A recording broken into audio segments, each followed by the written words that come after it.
మాజీ ప్రధానమంత్రి పివి నరసింహారావు గారికి ఈరోజు భారతరత్న పురస్కారం లభించింది. ఇదే విషయంపై మనతో మాట్లాడడానికి పివి నరసింహారావు గారు మనవడు సుభాష్ గారు మనతో ఉన్నారు. వారిని అడిగి మరిన్ని విషయాలు తెలుసుకుందాం. సార్, భారతరత్న పురస్కారం లభించింది కదా, మీరు ఎట్లా ఫీల్ అవుతున్నారు? చాలా సంతోషం ఉంది. ఈరోజు నరేంద్ర మోదీ గారి ప్రభుత్వం ఎవరైతే దేశం కోసం, ధర్మం కోసం, న్యాయం కోసం, దేశ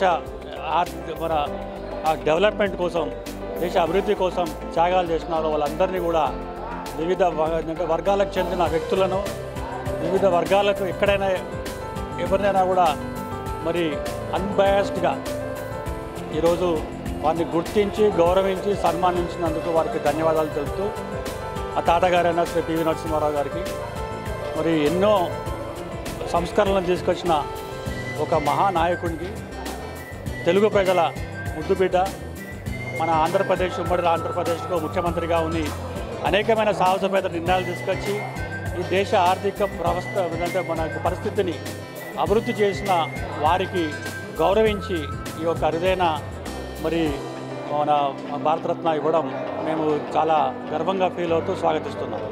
కాంగ్రెస్ ప్రభుత్వంలో అనుకున్న గుర్తింపు లభించలేదంటారు. అసలు కాంగ్రెస్ ప్రభుత్వంలో వారు పుట్టి పెరిగి మరి కాంగ్రెస్ ప్రభుత్వానికి కాంగ్రెస్లో ఉన్న మరి నాయకులతో, ఆ రోజున్న నాయకులతో ఒక వెన్నెముకగా ఉండి మరి వారు ప్రధానమంత్రి అయిన తర్వాత మరి కాంగ్రెస్ పార్టీ అధ్యక్షునిగా ఉన్న తర్వాత వీరు ఏ విధంగా ముందుకెళ్తారు, వీరు కనుక ఇలాగే ప్రధానమంత్రిగా అధ్యక్షునిగా ఉంటే గాంధీ కుటుంబం మరి మర్చిపోతారు ప్రజలని చెప్పి ఒక నీచ నికృష్ట మరి ఒక ఆలోచనతో వారి మీద అనేకమైన అవమానాలు తీసుకొచ్చిన సందర్భాలు కూడా మనం చూసినాం. కాంగ్రెస్ పార్టీకి ఒక పెద్ద గుణపాఠం ఇది. వారు 10 సంవత్సరాలు కేంద్రంలో అధికారంలో ఉన్నా కూడా అవార్డు సంగతి పక్కన పెట్టి కనీసం సముచిత స్థానం కూడా ఇవ్వలేదని చెప్పి ఈ సందర్భంగా తెలియజేస్తుంది. అంటే పార్లమెంట్ ఎలక్షన్ స్టంట్లో భాగంగానే ఈరోజు భారతరత్న ప్రకటించారంటే అప్పుడు కూడా 2009లో కూడా పార్లమెంట్ ఎన్నికలు ఉన్నాయి, 2014లో కూడా ఎన్నికలు ఉన్నాయి, పార్లమెంట్ ఎన్నికల్లో ఉన్నాయి. మరి అప్పటికే కాంగ్రెస్ పార్టీ ఇస్తా అంటే మేము వద్దన్నమా, కుటుంబం వద్దన్నదా, బీజేపీ వద్దన్నదా, లేకుంటే కాంగ్రెస్ పార్టీలో నాయకులు వద్దన్నారా? ఈరోజు మీరు ఒక మంచి అవకాశం ఏదైతే వచ్చిందో స్వాగతించడం పోయి ఎన్నికల స్టంట్ అంటున్నారు. మీరు కూడా చేయండి ఎన్నికల స్టంట్, ఎవడొద్దన్నారు? ఇది తప్పుడు సంకేతం ఇచ్చి, అంటే దీన్ని బట్టి అర్థమవుతుంది ఏంటంటే కాంగ్రెస్ పార్టీ ఇంకా జీర్ణించుకోలేకపోతుంది పివి గారికి మరి భారతరత్న ఇవ్వడం.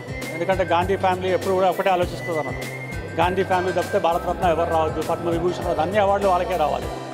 సో ఇటువంటి సంస్కరణలు ఏంటంటే ఇటువంటి ఆలోచన విధి విధాలను తప్పుడు సంకేతాన్ని ఇస్తుంది. దీన్ని నేను తీవ్రంగా ఖండిస్తున్నాను. అంటే బీఆర్ఎస్ నేతలు ఏమంటున్నారంటే మేము అసెంబ్లీలో పివి గారికి భారతరత్న ఇవ్వాలని చెప్పేసి తీర్మానం చేసి పంపడం వల్లనే ఈరోజు భారతరత్న పురస్కారం లభించిందని చెప్పేసి. మీరు అక్కడ అధికారంలో లేరు, మీ మాట ఎవరు వింటారు? తెలంగాణ రాష్ట్రంలో కిషన్ రెడ్డి గారు, లక్ష్మణ్ గారు, బండి సంజయ్ గారు, బండారు దత్తాత్రేయ గారు పదే నాకే చెప్తున్నారు, మీ తాతగారికి తప్పకుండా అరుదైన గౌరవం తప్పకుండా ఇప్పిస్తామని చెప్పి మాట నిలబెట్టుకున్నారు. వీళ్ళు చేసిన ఏంటంటే తప్పేం పడతలేదు. వీళ్ళు అసెంబ్లీలో తీర్మానించినారు, దానికి భారతీయ జనతా పార్టీ కూడా సపోర్ట్ చేసేది కదా, మేము సపోర్ట్ చేస్తేనే కదా ఏంటంటే తీర్మానంలో వచ్చింది. సో ఏదేమైనా కూడా ఒక మంచిని స్వాగతిద్దాం.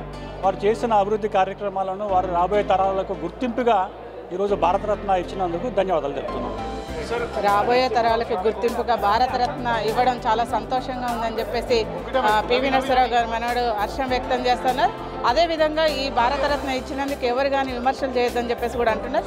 కెమెరామెన్ దయాకర్తో స్పందన, మాస్టర్ కి టీవీ, హైదరాబాద్.